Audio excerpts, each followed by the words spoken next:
Hi, here's a little video about how to start a Mountfield S461PD.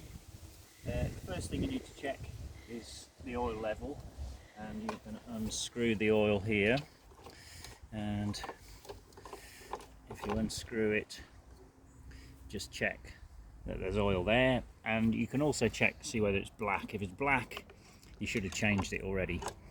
Mine's pretty good, so I'll screw that back on there.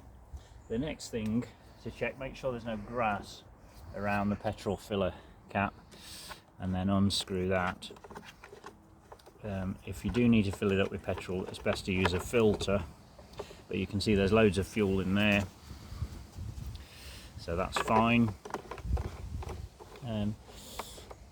The next thing to do is, when you start it, the rotor might touch the grass, which will make it harder to start. So you can adjust the height on this one by just making it, just pull that away, and that's higher and that's lower.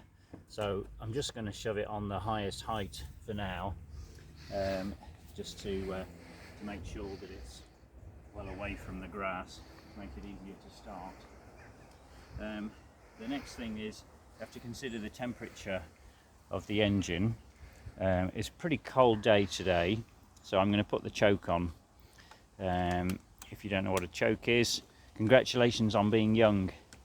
But there we go, I've put the choke on, and the next thing to do is to engage the ignition, which is this lever here.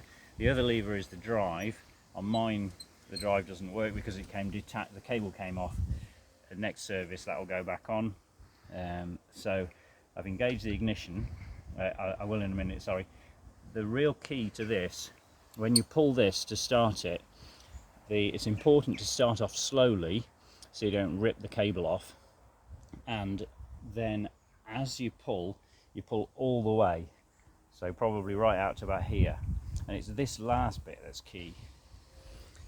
Okay, so ignition on, and then I'm grabbing hold of that, and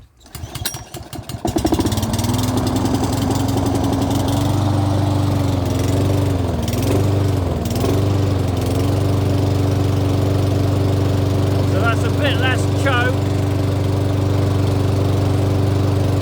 and then off I go. I can start mowing, or to adjust the height.